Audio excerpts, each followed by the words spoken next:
ये एक जहाज है जिसे अस्तित्वहीन माना जाता है।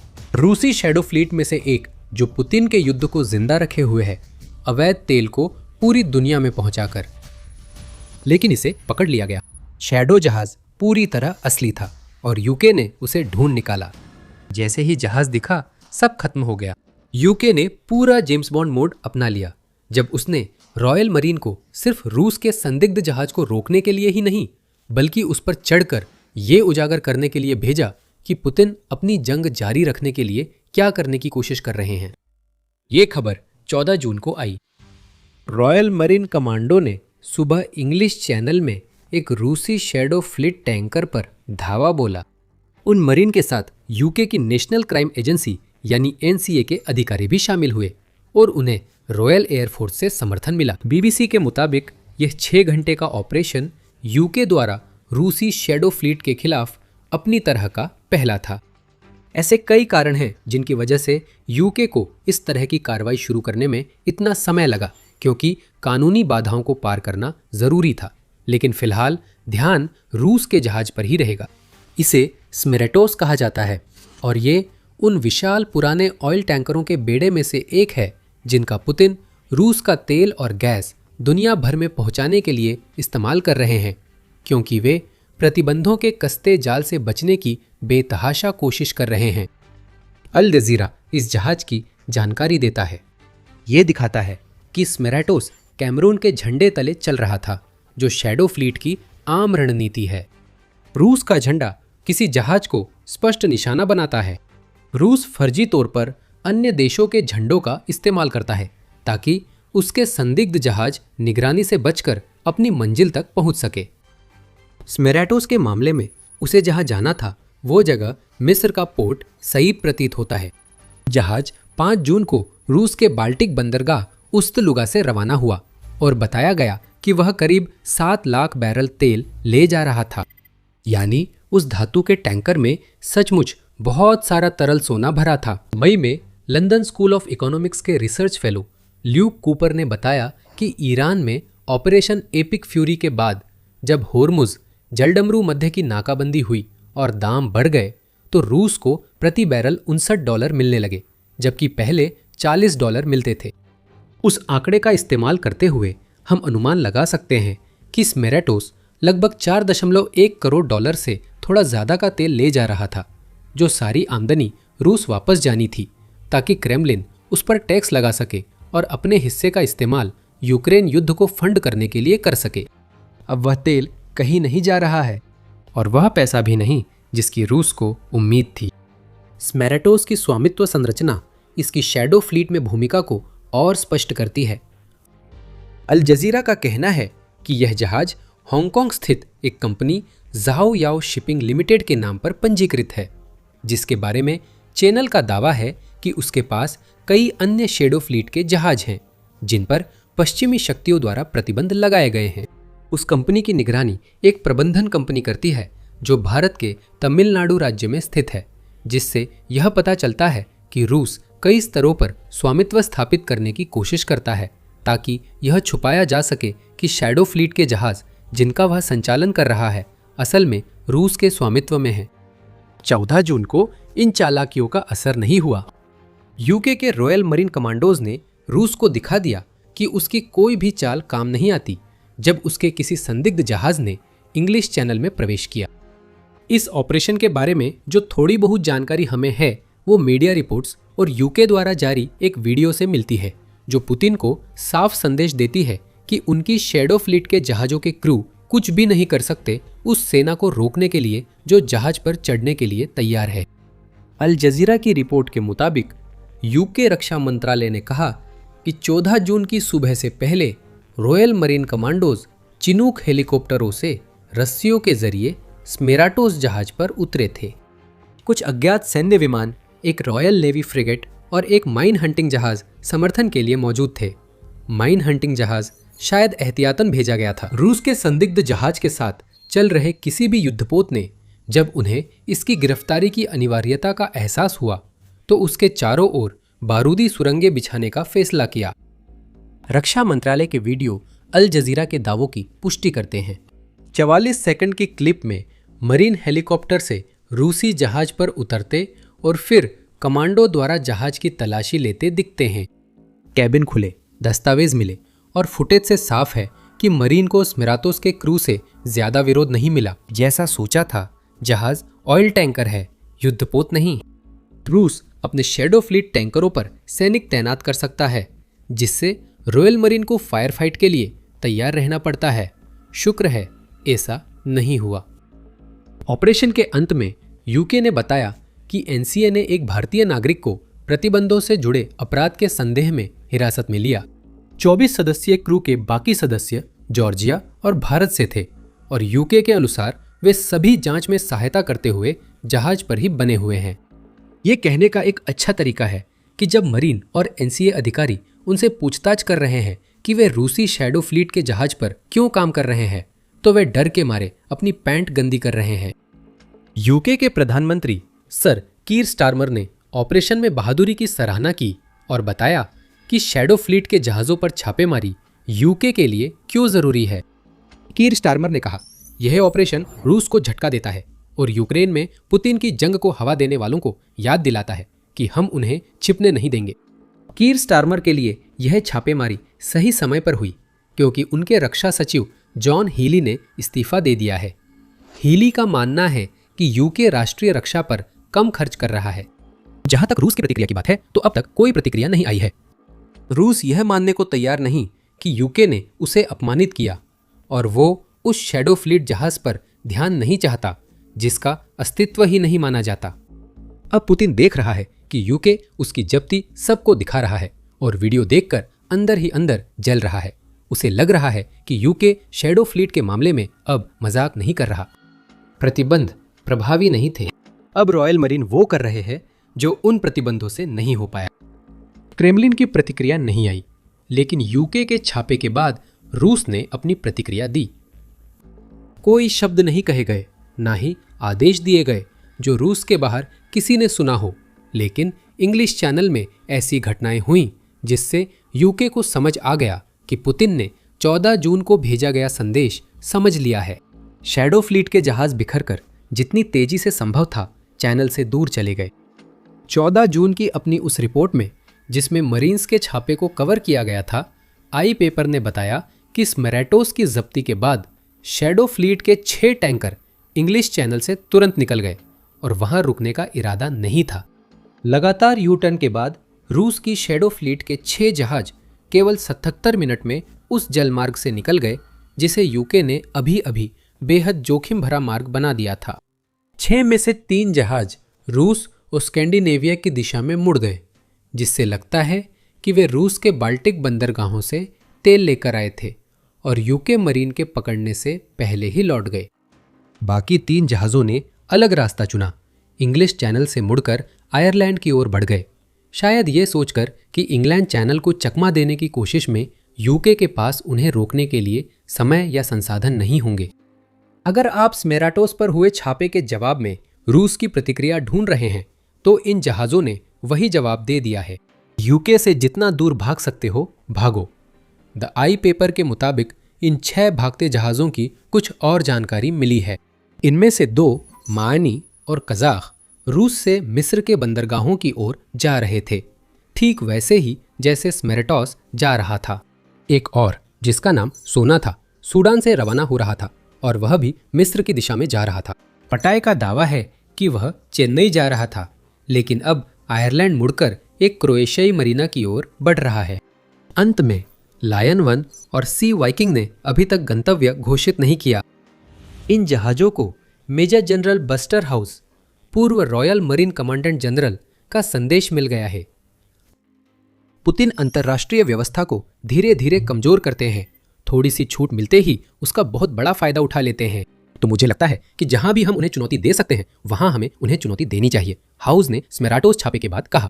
उन्होंने आगे कहा, यह सही कदम है, हमें अपने जल क्षेत्र की निगरानी करनी चाहिए, हमें दिखाना चाहिए कि हमारे जल क्षेत्र पर हमारा नियंत्रण है।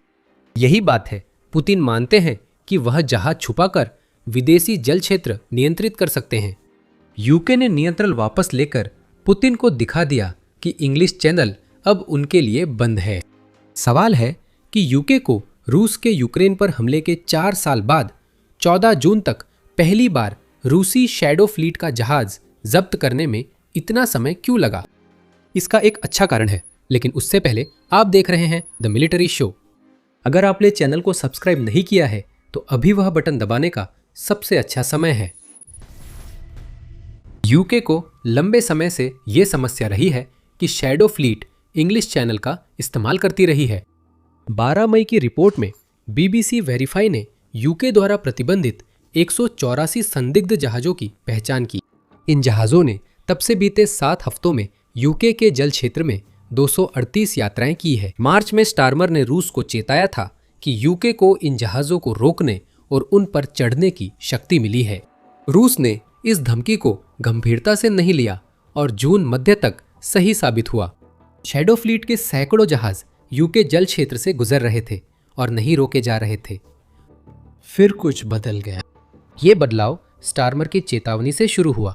यूके के प्रधानमंत्री सिर्फ बातें नहीं कर रहे थे। अल जजीरा के अनुसार मार्च में स्टारमर ने यूके अधिकारियों को यूके के जल क्षेत्र में प्रतिबंधित जहाजों को रोकने, उन पर चढ़ने और हिरासत में लेने की शक्ति दी थी। कानूनी ढांचा बन गया था, लेकिन 11 हफ्ते तक इस्तेमाल नहीं हुआ। फिर रॉयल मरीन ने 14 जून को शैडो फ्लीट के जहाज पर धावा बोला। अल जजीरा ने कहा, सिर्फ कानूनी ढांचा पर्याप्त नहीं था, अन्य कानूनी मुद्दों को भी सुलझाना पड़ा और यूके को यह भी तय करना था कि जब्त किए गए जहाजों को रखने की लागत से कैसे निपटा जाए, जो बहुत जल्दी बढ़ सकती है अगर देश अपने जल क्षेत्र से गुजरने वाले हर शैडो फ्लीट जहाज से निपटने की कोशिश करता है। 14 जून की कार्रवाई दिखाती है कि यूके ने दिक्कतें सुलझा ली हैं। हमें नहीं पता कि आगे ऐसी जब्ती कितनी बार होगी, लेकिन यूके ने एक मिसाल कायम की है जिसे अब नज़रअंदाज नहीं किया जा सकता, और ये रूस के लिए बुरी खबर है। इसका मतलब है कि यूके ने आखिरकार प्रतिबंध लगाने से आगे बढ़कर जब्ती करना शुरू कर दिया है। इसका मतलब शैडो फ्लीट के भविष्य और यूक्रेन में रूस के युद्ध दोनों के लिए क्या है, आइए समझते हैं। जो हमने अभी देखा वो ये है कि यूके ने उस पहेली का आखिरी टुकड़ा जोड़ दिया है जिसे वो पिछले 4 सालों से हल करने की कोशिश कर रहा था। अब तक यूके के पास शैडो फ्लीट को रोकने का मुख्य तरीका सैकड़ों प्रतिबंध थे। रॉयल नेवी की वेबसाइट इस बात को उजागर करती है, जिसमें बताया गया है कि यूके ने 500 से ज्यादा संदिग्ध रूसी जहाजों पर प्रतिबंध लगाए हैं और ये प्रतिबंध अन्य पश्चिमी शक्तियों द्वारा लगाए गए प्रतिबंधों के साथ मिलकर 2025 में रूसी तेल और गैस की आय में 24% की गिरावट का कारण बने। हमने 2026 की पहली तिमाही में भी इसी तरह की गिरावट देखी, जब रूस की तेल और गैस से होने वाली आय में और 45.4% की कमी आई। ऑपरेशन एपिक फ्यूरी से बड़ी कीमतों ने रूस को आंशिक रूप से नुकसान की भरपाई का मौका दिया। फिर भी प्रतिबंध जितना असर कर सकते थे, कर रहे थे। रूसी जहाज़ों की जब्ती पर यूनाइटेड किंगडम निष्क्रिय नहीं था, बस वह ये काम सीधे नहीं कर रहा था। उदाहरण के लिए BBC ने 1 जून को रिपोर्ट किया था कि फ्रांस ने अटलांटिक के जल क्षेत्र में एक शैडो फ्लीट जहाज जिसका नाम टारगोर था, जब्त कर लिया है।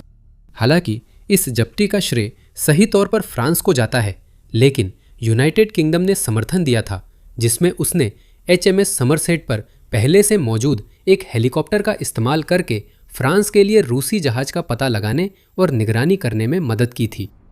ये यूनाइटेड किंगडम के लिए सीखने का अनुभव था। 2 हफ्ते बाद उसने खुद एक जहाज जब्त किया।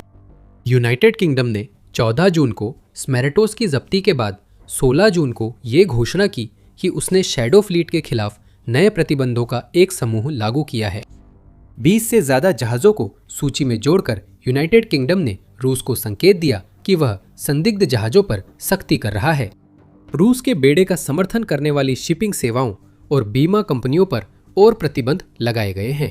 यूनाइटेड किंगडम G7 में पहला देश है जिसने रूस की आर्कटिक लिक्विफाइड नेचुरल गैस 2 परियोजना से जुड़े जहाजों पर प्रतिबंध लगाया, जो दी गैस का लाखों टन निर्यात करती है और जिसे यूनाइटेड किंगडम सरकार पुतिन के लिए गंदे राजस्व का एक और स्रोत कहती है।